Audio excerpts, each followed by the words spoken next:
Hi everybody, hello. Thank you for joining us today. I want you to know that the event will be. Hi everyone, how are you? Hi. Hi. Okay, so we're going to get started. I want you to know that we have some people joining us remotely, and they're coming into the meeting through Zoom, and I'll be managing them. They're on mute. I'm also letting them know if they have questions that they can chat with me, and I'll give them to our presenter, Brad. And without much ado, I'd like to hand it over to Brad as our wonderful practitioner and community of practice chair, as well of, what is the title? Well, I was formerly the chair. We had nominations and votes, so now voted on me as the chair, and the chair-elect is Aaron. So I'm still making a presence as part of the leadership committee. And so thank you all for coming here today. This is the first of our monthly series that we're hoping to give us a way to provide engagement, lecture, and instruction, learning about new tools, or sharing best practices, so that the community of practice can kind of share knowledge and grow together. So the goal of this today's training is for Lean Six Sigma tools that are maybe underutilized but very effective. The design is to be helpful for anyone who is not taking Lean Six Sigma training, whether it be yellow belt or higher, but also be new maybe to some of the people who have taken the yellow belt training. Just real quick, how many of you have taken Lean Six Sigma, either yellow belt or higher, here on campus or elsewhere? Terrific. Okay, and then just so you know that today will not only just be lecture, but we'll have some group work as well. The idea is that you can walk away from here having at least gotten to start applying the tools to maybe a process or a product or service within your home department. So the first get together will be in trios, and then after that will be in pairs. So if you kind of know who you want to work with, that's great. If you have a process from home, terrific. It's always really rewarding for us if we can see people applying tools right away and making an impact here on campus. But if not, we have some fun prompts just so you can get familiar with learning the tools as well if you don't have something or an idea brought in with you. So without further ado, to give a refresher for those of you who have taken the course, as well as to provide some exposure to those who haven't, is the in general overview, as high level as possible, what is Lean Six Sigma? So Lean and Six Sigma were two methodologies. Lean starting at Toyota in the 50s, and then Six Sigma becoming a methodology in the 80s at Motorola, that eventually became combined because they shared a lot of the same principles. But at the foundation, Lean is all about speed, eliminating waste from a process. Six Sigma is about reducing defects. So if you think about it in terms of a process, getting lean is removing or making a turnaround time of a process faster, and also only focusing on the value that it provides to the customer. Whereas Six Sigma thinks about maybe a process outcome or a product that you're making over and over again, and that with each iteration, the process becomes a little more perfect, that there's fewer defects, that you're designing into it the elimination of error. So together, Lean Six Sigma is making a more valuable process that goes quicker, but then not at the expense of accuracy, that it ends up also being more accurate. So it's a really powerful tool. It's being utilized here on campus, as well as numerous other industries, and there's been a lot of success stories shared, and you'll learn about many of them through more of our big top events Very briefly, too, Lean Six Sigma follows a methodology called DMAIC. Now, in other project management methodologies, there's all sorts of plan, do, check, act. There's a lot of things that follow this similar pattern, but specific to Lean Six Sigma, you first start by defining the problem. What is it you're trying to improve? Next is coming up with baseline measurement. So you're not trying to measure for what it could be, or maybe what it was, but finding in this exact moment, what is the baseline measure of your process? Then after that is coming up with an analysis of where are the opportunities for improvement, as well as how might those improvements come about. And then finally, in the improve phase is implementing those proposed solutions. And finally, but not least, is control. How do you make sure that spring cleaning doesn't come around once a year, so to speak, that the improvements are continuous, that they don't fall back into old behaviors or old outcomes? So for today's agenda and topics, today's workshop is titled The 3 Most Effective Underutilized Tools. Now, to help cater to people who may not have an understanding of Lean Six Sigma right now, we're going to touch on all the 5 steps, but we're really going to be doing a deep dive on 3 tools and concepts in the define, analyze, and then improve phase. So before we begin, are there any questions or expectations for the day that you don't have anything? We'll begin. So let's start with define. There's a tool called House of Quality. Has anyone ever heard of this tool, House of Quality? So in the define page, you've likely already used other tools like capturing the voice of the customer, building out a project charter, defining, similar to voice of the customer, defining from the voice of the customer what's critical to quality, what are the expectations, the core requirements that will satisfy the needs of your customers. And then also in the define phase is the process flow chart. That's different from the value stream, but this is just looking at what's your process, what are all the decisions that have to be made, the different paths, lanes, exceptions. That's in the define phase. But let's try this too, the House of Quality. Very underutilized, but also very effective. What makes it powerful is that it not only captures and utilizes the voice of the customer, but it then tries to apply that to the voice of the process. What are the steps in the process, and how does each step in the process or product, feature in a product, satisfy those customer requirements? Let me give you an example. This is the traditional use of House of Quality. I think the reason that it's underutilized here on campus, but in Lean Six Sigma in general, is that Lean is very focused on processes, and this originated as a tool for new product development. So oftentimes, I think there's a misconception that this isn't applicable to maybe your needs. So here's an example of a product. We'll start there before looking at it as a process. But in a product, we have voice of the customer feedback. Let's say we're looking at a survey tool. And the voice of the customer told us that they want something that's fast, that they want to be heard with this tool, that they want ease of usability, and they want to be anonymous while using this tool. And then here, you use a scale to rate how important is that to the customer. And you get this from interviewing them, working with them on it. And in this case, the scale is from 1 to 5. In traditional applications, they'll sometimes do -1, 0, or 1.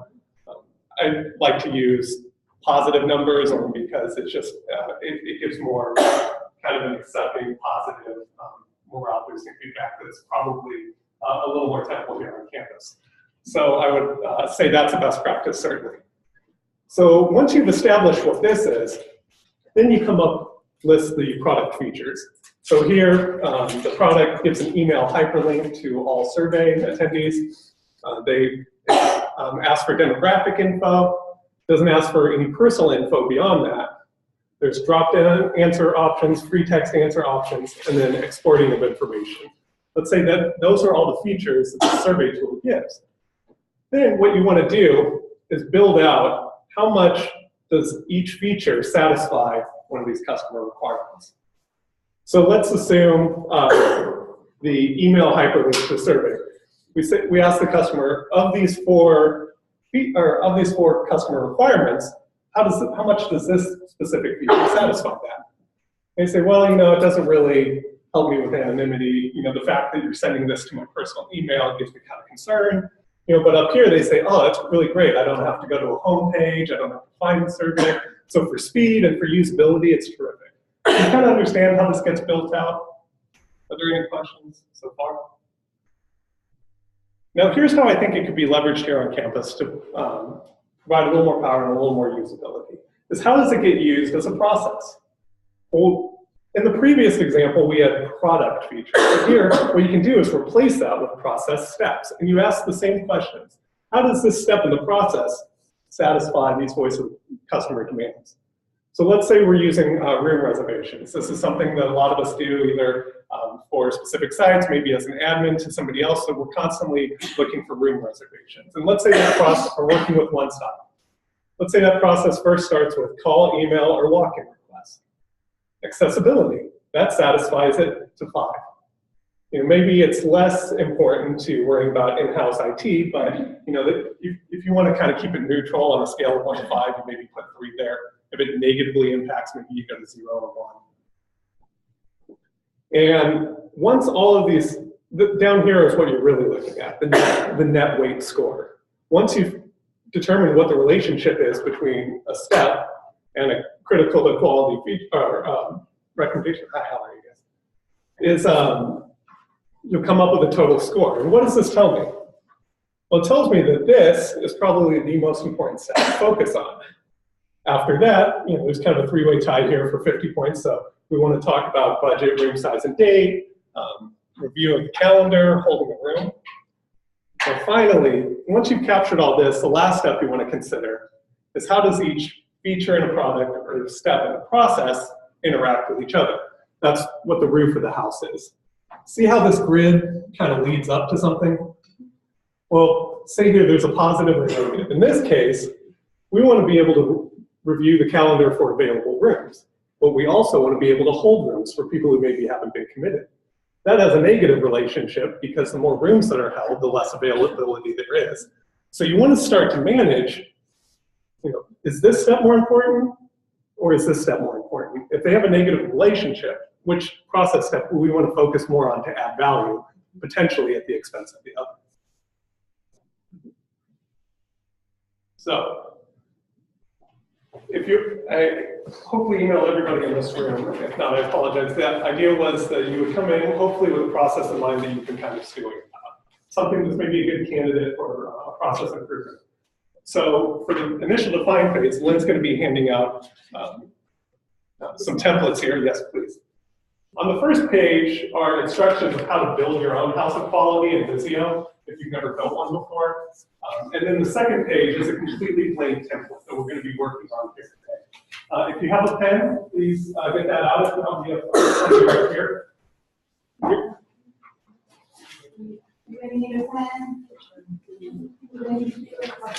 Yeah, so we're going to get into trios for this exercise.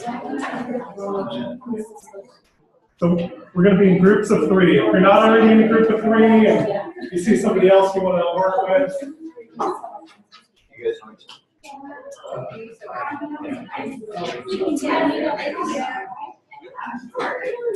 there's only a part, if the numbers don't work out, partners are fine.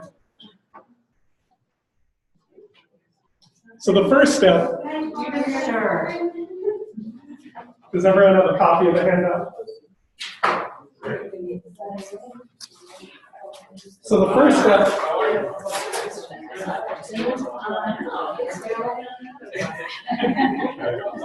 all right, before we get too far ahead, let's talk about how the exercise will work. So we're going to provide 4 minutes of just quiet reflection to think about your process.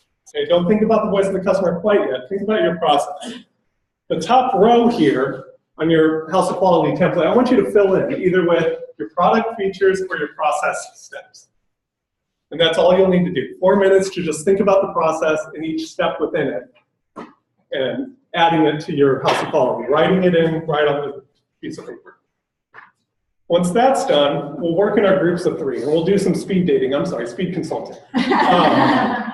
And in those trios, 2 members at a time, you'll first let everyone know what your process or product is, and just offhand, the other 2 people will provide you voice of the customer and say, well, if I was a customer in this process or receiving this product, I would want X, Y, and Z. And this doesn't have to be hitting a home run here today, but just off the top, shooting from the hip, what are some voice of the customer feedback you can give to the process or product owners? And we'll be spending 2 minutes, or 6 minutes, so if we're in trios, 2 minutes at a time getting feedback from the other two people as your customers. Does that make sense? We're not going to be worried about filling all of this out today. We're just getting kind of the first couple steps in utilizing this tool so you can take it back home and start to really understand, okay, how does this work in my department, with my process, with my product. But for now, just to get started, we're just filling out these two things, the voice, the customer requirements, the scale, if you have time, and then the product features or steps. Make sense? Lynn and I will be going around the room, and Lynette as well in the back from my team, and we'll be helping people out if they have any questions. So 4 minutes, 4 minutes of reflection, thinking about your process. Okay, sounds. Yeah. Do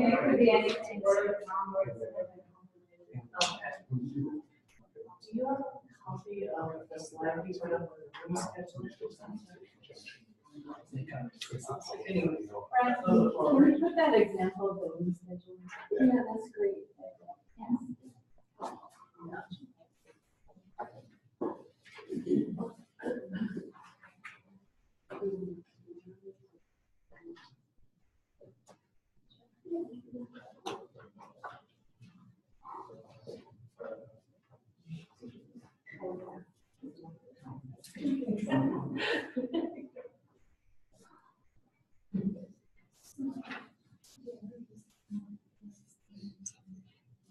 And let everybody know in life that I will give a presentation and tickets to the school that is also on the website, right?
Got 2 minutes left for quiet reflection. If you can't think of a process or you're having a hard time coming up with one, a fun example, you can say you want to try a new dessert recipe for holiday dinner. If you want to do something, what are ingredients or the steps in baking it?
Now, you want to get into your trios, kind of introduce your process or product to everyone, and then start getting your feedback. So again, this will go for 6 minutes, rotate around every 2, just getting voice of the customer feedback.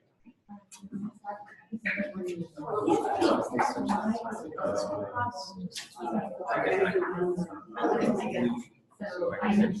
my office,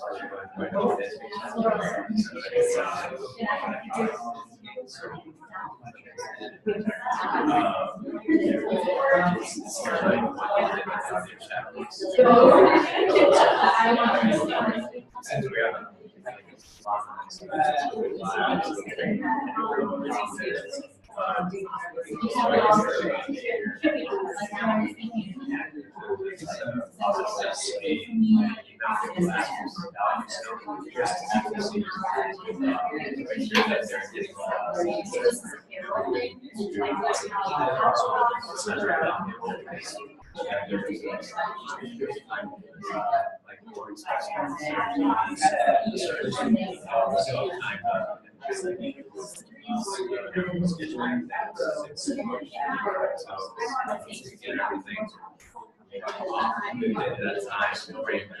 I guess I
And switch.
Last switch of the day.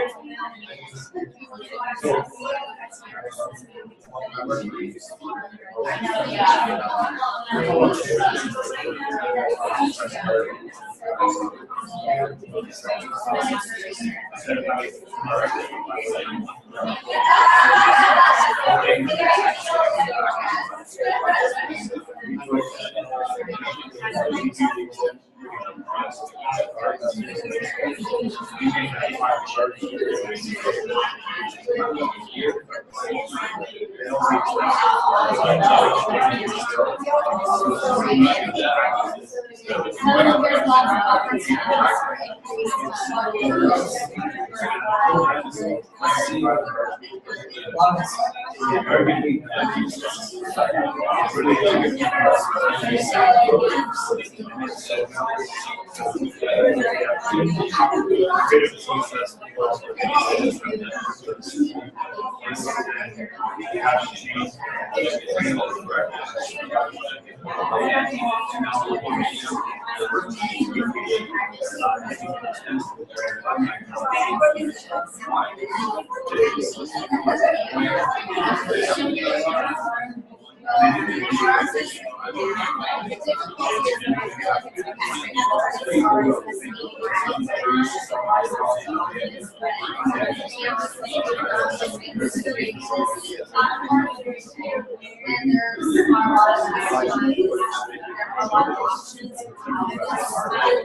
Okay, we can wrap up the conversation.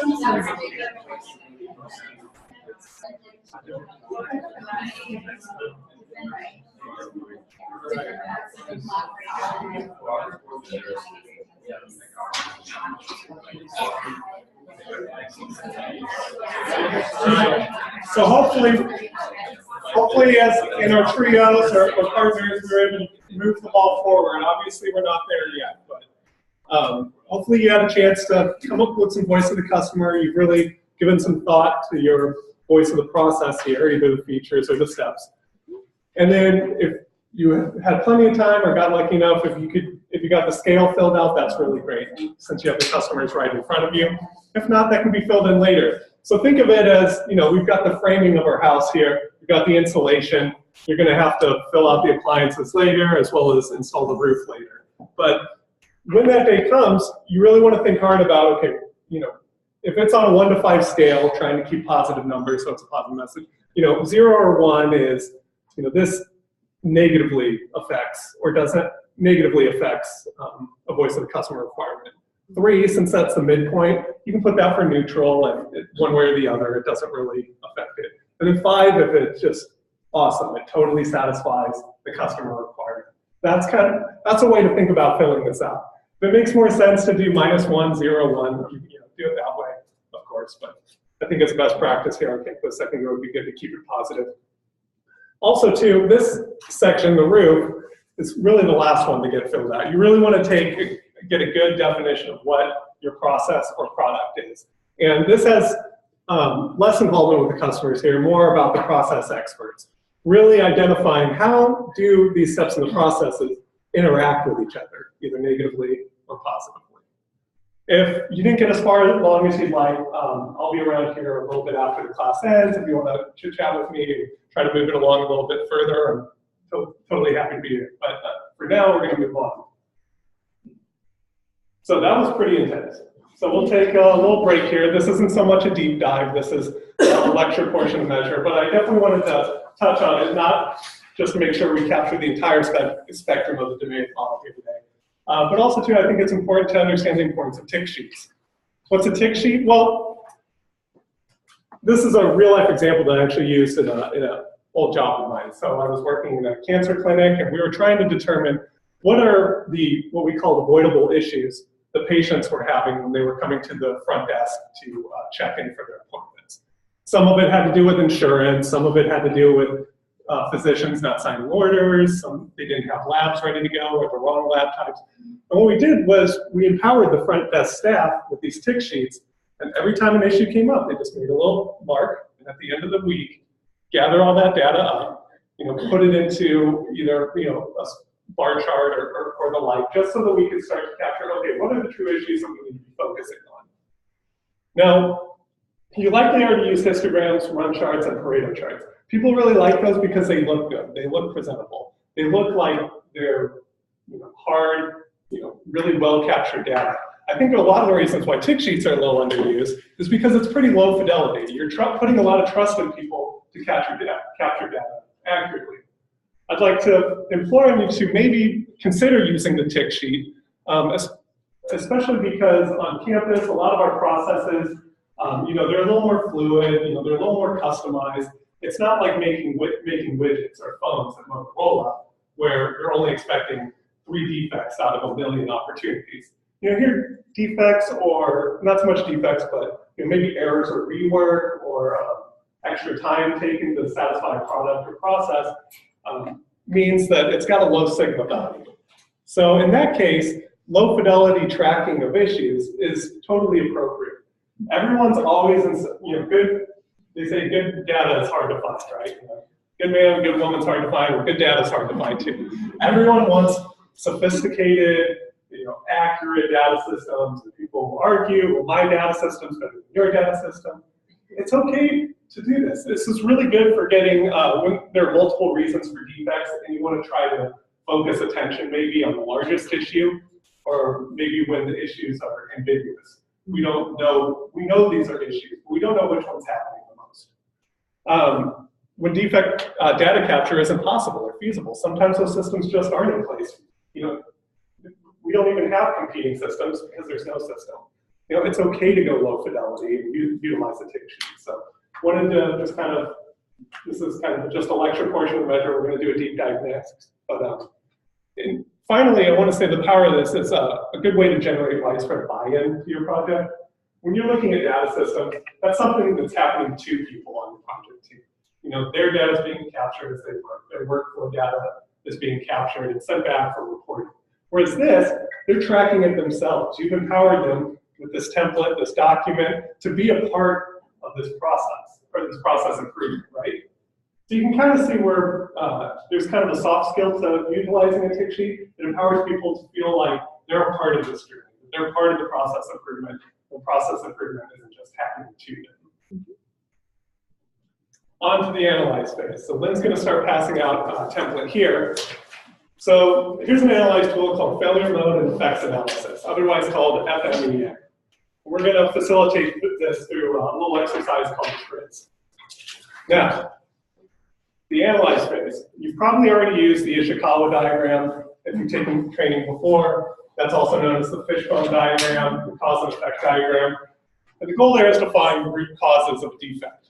You've probably already utilized the value stream map, really targeting in on the value stream map and saying, okay, this adds value and this doesn't. Here's why not. But I want you to try this too, failure mode and effect analysis. It's a terrific tool to use when you can use it for new processes as well as existing processes. Much like House of Qualities, I believe that the reason this is probably underutilized is because people think about it as new product development or new process development. You can utilize this for existing processes as well. The idea here is you want to identify failures and corresponding root causes, as well as coming up with controls or current controls, and what are actions recommended to resolve those issues. We'll work in a second to fill all of this out. But what's really good here is that it sustains and renews engagement among project team members. I'll tell you why. If you're in a group setting and you want to bring out this template, it's kind of fun for some people to be a little bit of a cynic, asking what could go wrong, and pretty soon people are piping up all over the place. Well, I think this could go wrong. I think this could go wrong. And it helps you to better plan your implementation, to better refine what your potential solutions are, to address where failure might occur.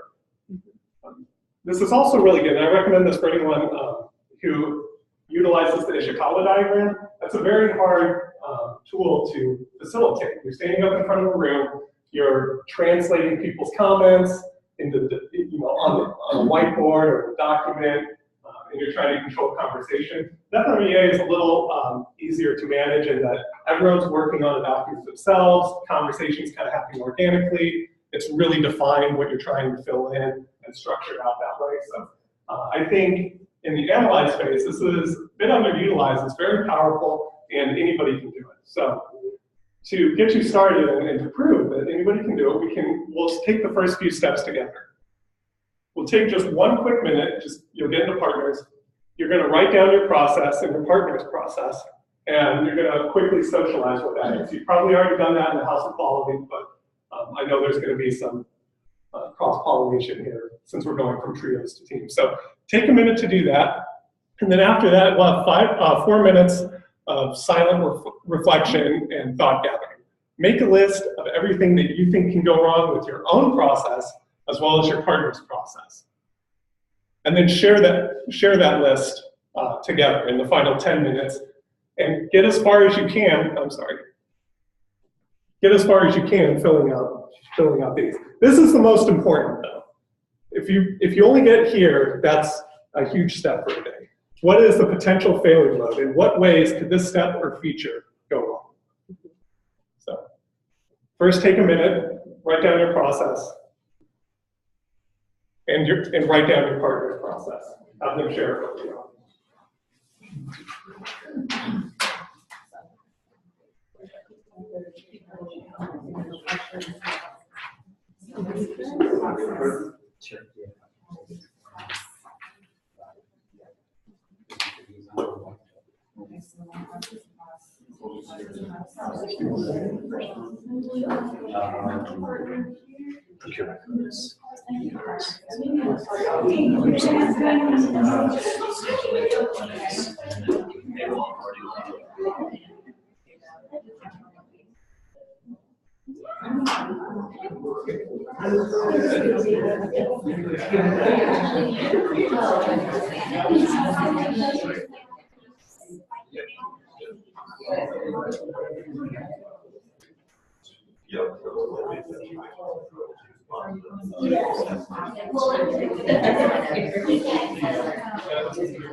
All right, now we'll transition to 4 minutes of silent reflection.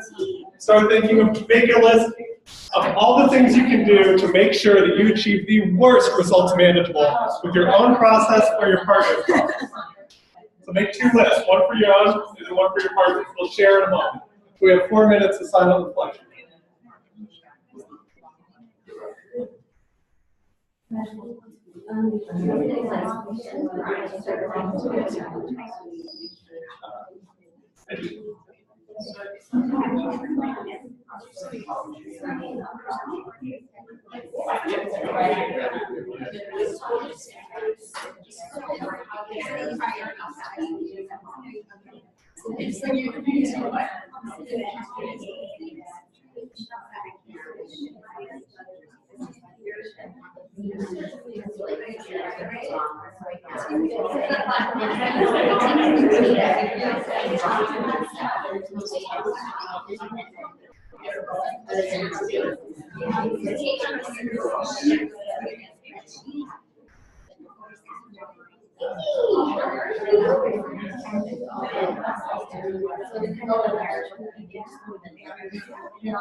Okay, now getting to discussion, share your list for both processes, build on each other's, come up with new ideas.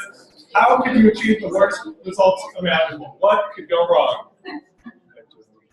And if you fill that out, you can start working forward and filling it out as much as possible. Again, I'll be here afterwards if you have questions about kind of filling out the rest of it. But just to get you started, think about your process and what could go wrong.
Five more minutes.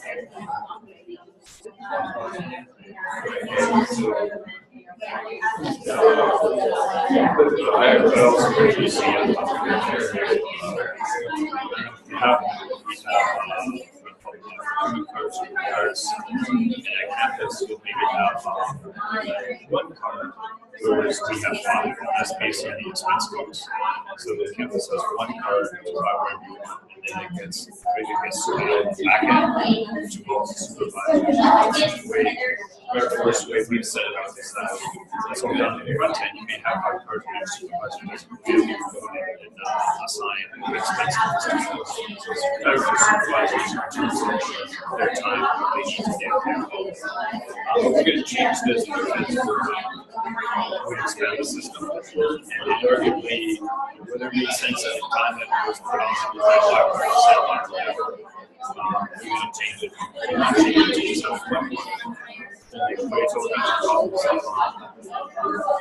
Training will be supervised. Never had to be involved. They have to kind of run out of tasks. I have to be able to be not bad or whatever, but at the same time, if you have like that, you need someone at a higher level person, right? To really have corrective action. You have an admin it's not really the same. So the risk is abuse of power. But it's not leaking properly, but things not being properly, and our accounting team has to clean everything out back end, because now it's going to be clean. And there's two parties here. Their lives are being able to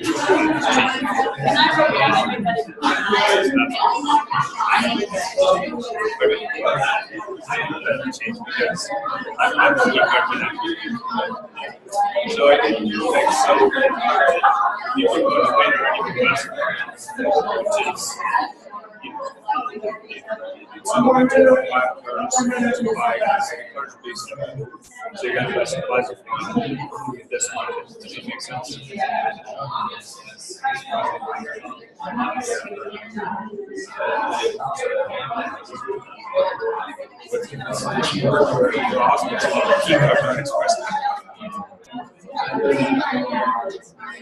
What else is your card? Well, the trump card, yeah, has to be what's the express card?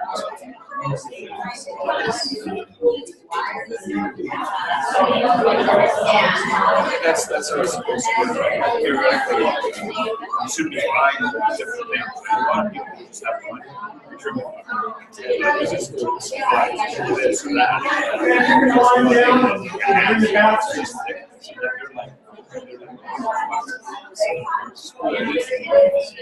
So,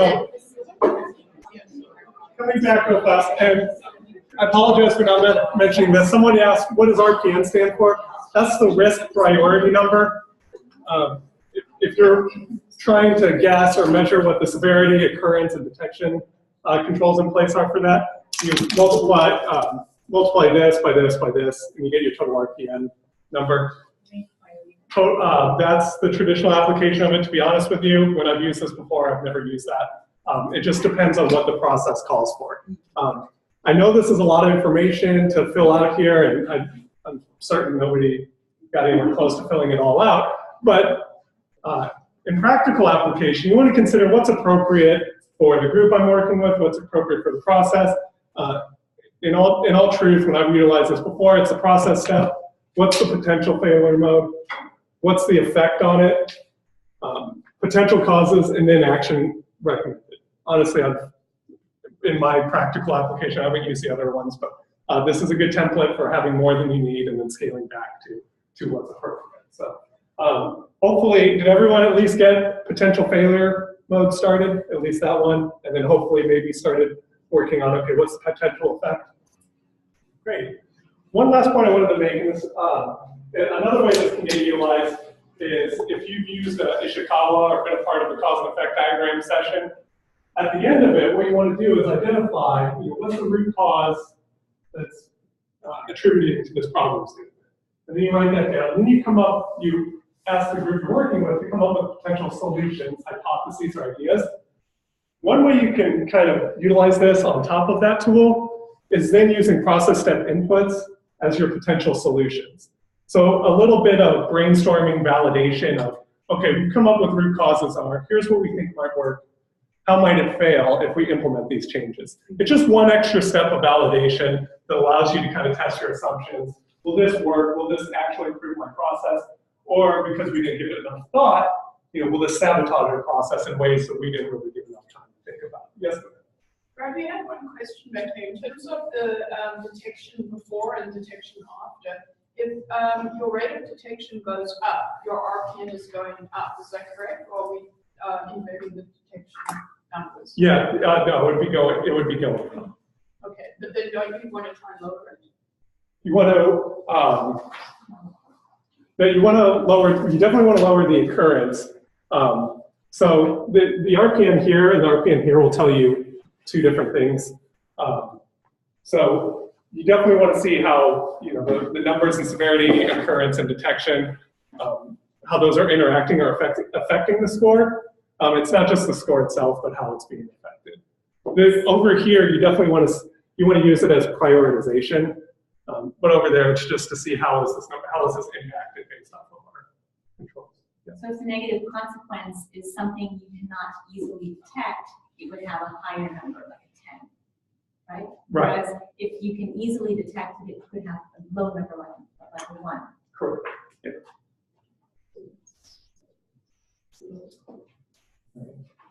So that was definitely the most intense portion of the day. We're kind of coasting here on out, but a little bit of a deeper dive, and we're going to have a discussion on it, is in the improve phase. The idea of Pokio. This is called many other names, but Pokio is kind of a fun name and Lean Six Sigma lexicon. And saying, how do we error-proof a solution? Right? We all think we can implement a solution and it's just going to stick. It's going to take hold. We'll never revert back. The truth is that there's actually levels of error-proofing. And there are 3 levels to Pokio. Number 1 being the best, but at the bottom, number 3 is inspection. Are we identifying defects prior to moving to the next step or delivering to the customer? Or I'm sorry, inspection. And then detection is detecting what's the root cause and then hopefully stopping that root cause before it becomes a defect and moving on to the next step. The very best is prevention, making sure that it's completely impossible for a root cause error to occur. So here's kind of a way to think about it. This fun little picture just thinking about the stages of enlightenment. But if you think about a 3rd level change, say what the new process is and demand compliance. All right, we know what we're going to do. We know what we're going to change. I'm sorry, I have these numbers backward. Level 3, say what the new process is and demand compliance. Level 2, this is probably the most common level, write protocols and train staff. I think that's the most common kind of solution. And what I want to do here is just kind of implore you to think more creatively, think bigger. Think about not only improving your process, but improving it permanently so that anybody can step into it and not cause an increase in error again.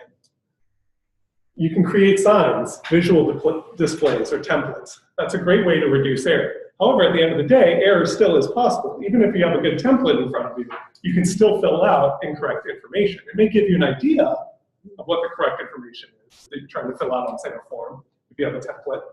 But at the end of the day, error is still possible.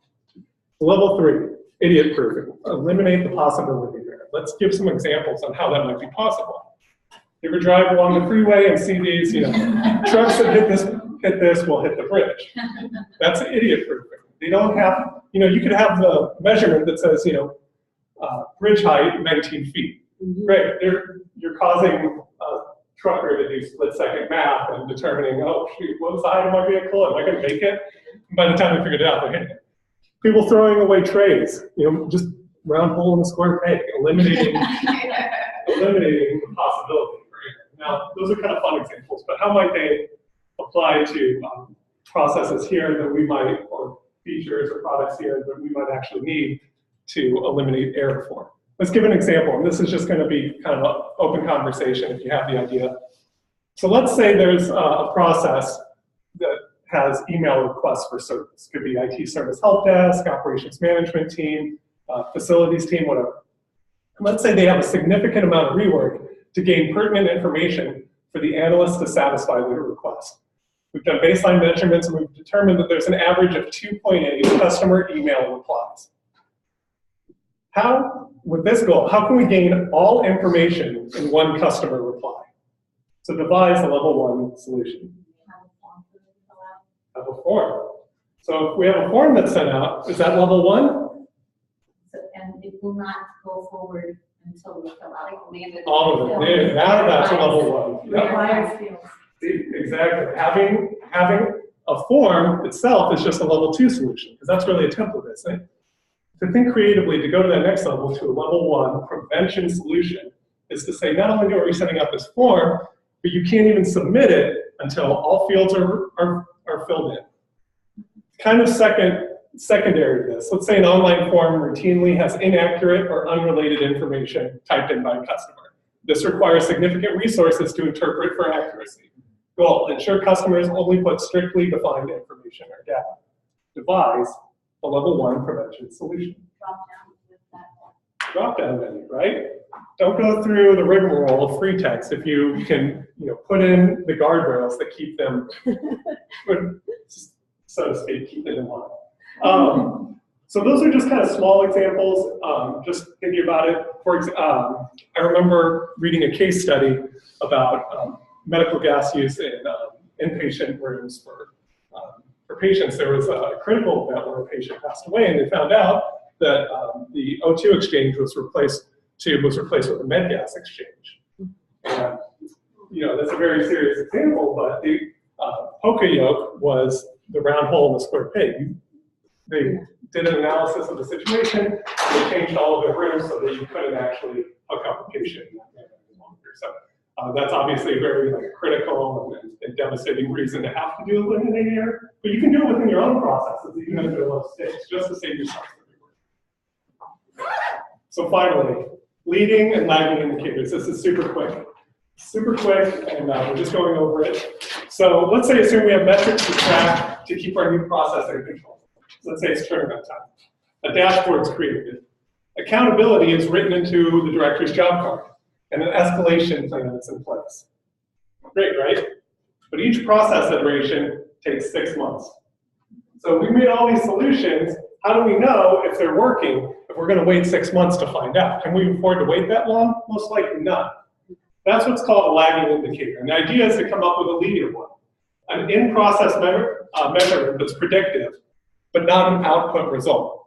So these are difficult to determine, but if you can figure out if we meet this metric that has a shorter iteration time, it'll impact the lagging indicator, we think, most of the time, in a positive manner. It provides quicker feedback, but somewhat at the expense of certainty. Leading indicators do not always guarantee success, but it can give us insight into if improvements are working. Examples of that. In the hospital side, press gaining patient satisfaction scores. Those are surveys given to patients every single year. And a lot of reward for health systems are based off of these numbers. Can we wait 1 year to validate an improvement? No, so you come up with leading indicators. Maybe we say, based off of previous press gaining results, if we increase new patient availability for scheduling by 20%, or if we reduce rework for asking for a patient's history over and over again, then we believe that that will lead to improve patient satisfaction scores via press gaining. Another one, example here on campus, faculty appointment turnaround time. Each case takes 4 to 6 months. Will we wait 6 months after implementation to determine success? No, this is a little closer to predictive results, but it won't be exact. But stratify the steps in the process and track the turnaround time there, rather than for the entire process. So let's say, the first step is opening a case. Have we reduced that time? Great, that's going to have a downstream effect, we imagine, on the entire overall process time. And we can start tracking those things immediately. So I'm just leaving you all with that. We've covered the DMAIC model. I know it was a quick, but also deep dive. If you want to stick around and have any questions, that's great. Just so you know the information, we're recording live here, so on the BCOP website, you'll be able to have access to today's lecture, the slides, the templates as well. So I want to thank you all for being here. I hope you at least have a couple steps away on a couple tools to bring back to your home departments to improve your own processes. That's the value for being here in person. But we do like to offer remote capabilities for people that are at Hillcrest or Mission Valley or other remote locations. It's always best when we have more bodies here really working towards the process and coming up with tangible solutions that will impact the university. So Thank you all for your time, and we hope to see you monthly. I just want to add one thing. Now you're part of the community, so please feel free to volunteer anything that you'd like to share. And the Beach Talk mail website, the mailing list is your friend.